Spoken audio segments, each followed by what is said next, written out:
सकाळी माझं सगळ्यांच्या आधी आवरून झालं होतं, त्यामुळे पुन्हा एकदा गेलो मंदिरापाशी, दर्शन घेतलं, त्याच्यानंतर मग नाश्ता केला आणि वाटेमध्ये तुम्ही बघितलं की लोक कसे नाचत होते छान आणि त्यांच्याच याच्यामध्ये होते, धुंदीमध्ये होते. हे सगळं बघितलं. सकाळी सकाळी द्वारकेमध्ये फिरायला खूप छान वाटतंय. आता पुन्हा हॉटेलवरती जातो, आवरतो आणि तिथून मग आज बघूयात आज कुठे आणखीन जाता येते. सुप्रभात. तर आता आम्ही निघालो आहे नागेश्वरला, आपल्या द्वारकेवरनं. इथून नागेश्वराचं दर्शन घ्यायचं आणि तिथून पुढे आम्ही भुज किंवा कच्छ त्या साईडला जाणार आहे. हा जवळजवळ 12-13 तासाचा प्रवास होणार आहे. आता बघूया कसं होतं आहे. आणि आम्हाला खूप लेट झाला आहे निघायला, कारण सगळेजण निवांत आवरत होते. मग ते आवरून झाल्यानंतर खायला गेलो, खाल्ल्यानंतर मग पुन्हा चहा झाला, 2दा-3दा चहा झाला आणि मग आता आम्ही इथनं निघतोय. तर इथे माझी गाडी आहे, इथे वैभवची गाडी आहे. सगळ्यांचं सामान आता लावून सेट झालेलं आहे एकदम व्यवस्थित. आणि आता आम्ही इथनं निघतोय नागेश्वरला. ते झाल्याच्या नंतर मग पुढे कच्छचं रण जे आहे तिकडे जाणार आहे. सुप्रभात. तर आम्ही सगळेजण आता नागेश्वर मंदिराच्या इथं पोहोचलेलो आहोत.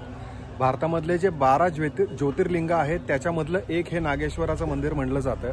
आता 12 ज्योतिर्लिंग ही देखील वेगवेगळ्या पद्धतीनं मांडली जातात. म्हणजे उत्तर भागातले जे काही राज्य आहेत ते 12 ज्योतिर्लिंग वेगळी म्हणतात, नॉर्थ ईस्ट साईडची जी लोकं असतात ती वेगळी म्हणतात, आपल्या महाराष्ट्रामधली लोकं आहेत त्याच्यामध्ये 12 ज्योतिर्लिंग ही वेगळी म्हणले जातात. पण इथे द्वारकेच्या जवळ नागेश्वर आहे, त्यामुळे आज आम्ही इथे आलेलो आहोत. आता जाऊयात दर्शनाला.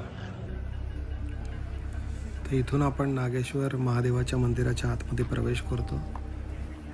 प्रवेश केल्यानंतर उजव्या बाजूला आहे मंदिर आणि तिथे फार गर्दी नसते, त्यामुळे छान लवकर दर्शन होतं. आणि डाव्या बाजूला अशी ही अतिशय प्रचंड महादेवाची मूर्ती आहे. खूप छान प्रसन्न वाटतं तिथे. आतमध्ये गेल्यानंतर अशा पद्धतीनं नाग आणि नागिणाची प्रतिमा तिथे अर्पण केली जाते. अभिषेकासाठी तिथे सोय आहे. अभिषेक देखील आपल्याला करायची इच्छा असेल तर आपण करू शकतो. आणि खरंच खूप गर्दी नसते आणि छान पद्धतीनं दर्शन होतं.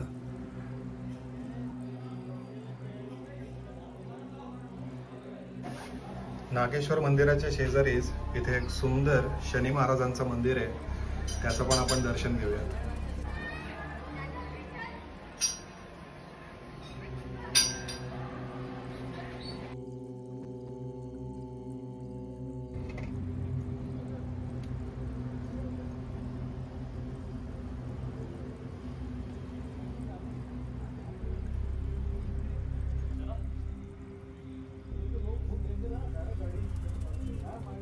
इथे आता आम्ही जेवायला थांबलोय.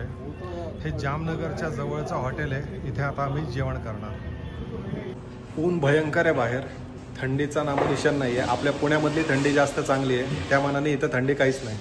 आता आम्ही थांबलोय या हॉटेलमध्ये, AC आहे, त्यामुळे मग आता इथे जेवण करून घेतो. तिकडे टेबल वगैरे लावायचं काम चालू आहे, ते झाल्यानंतर मग जेवायला बसू आम्ही. कच्छ म्हणजे भुज मार्गे कच्छच्या राणाकडे.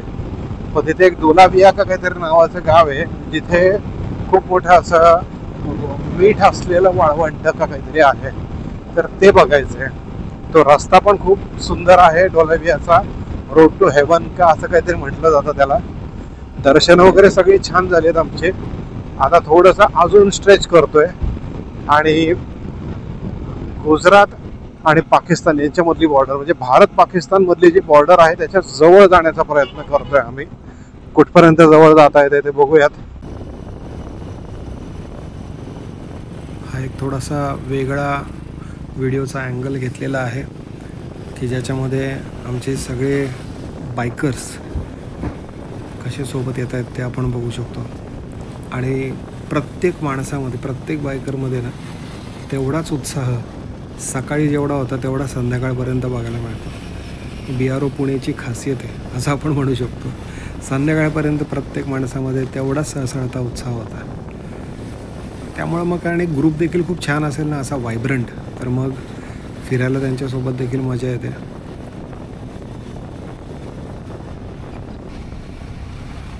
हा थोडासा अजून वेगळा अँगल म्हणलं आपण स्वतःचा देखील व्हिडिओ घेऊया म्हणून या साईडने सेट केला. सनसेट खूप छान दिसत होता, कारण की तिथे ना आपल्या इथल्यासारखे असे डोंगर आणि अशा गोष्टी नाही आहेत जास्त. प्लेन जागा आहे सगळी. डाव्या उजव्या बाजूला बऱ्यापैकी समुद्र किंवा खाडी होती आणि आणि खूप छान वाटत होतं. हां, पण तिथे धूळ खूप जास्त आहे, अत्यंत धूळ.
टेक्नॉलॉजी कितीही पुढे गेली तरीसुद्धा, कॅमेरा कितीही ॲडव्हान्स झाला तरीसुद्धा, ज्या गोष्टी माणसाला उघड्या डोळ्याने दिसतात, समोर आपल्याला जो निसर्ग दिसतो, ती जी रंगांची उधळण झालेली असते क्षितिजावरती, ती कॅमेरामध्ये टिपू शकत नाही असं मला तरी वाटतं. तो क्षण फक्त बघावा आणि आपल्या स्मरणामध्ये ठेवावा, आठवण करावी त्याची. काय मस्त वाटत होतं ज्यावेळेस संध्याकाळच्या वेळेमध्ये आम्ही ड्राईव्ह करत होतो. क्षितिजावरती खूप छान रंगांची उधळण झालेली होती आणि खूप सुंदर वाटत होतं.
हे जे हॉटेल आहे ना, हे अतिशय छान आहे.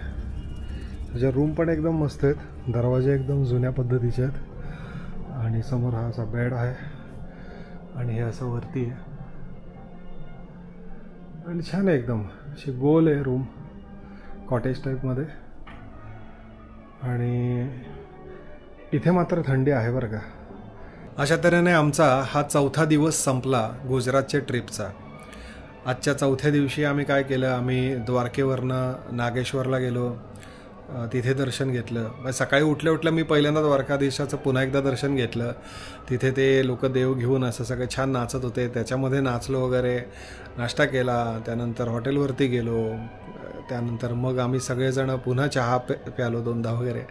त्याच्यानंतर मग आम्ही सगळेजण तिथून निघालो द्वारकावरनं नागेश्वरला गेलो, जे 12 ज्योतिर्लिंगांमधलं एक म्हटलं जातं.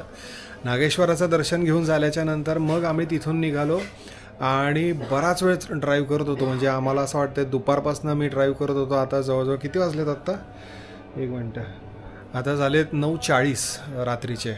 आणि आम्ही कच्छ रण जे आहे, रणचं कच्छ का कच्छचं रण, तिथे आम्ही पोचलो आहे फायनली. इथे आम्ही ते जे रेसॉर्ट बुक केलेलं होतं मागाशी मी तुम्हाला दाखवलं असेल तर, तिथे आम्ही पोचलो आहे.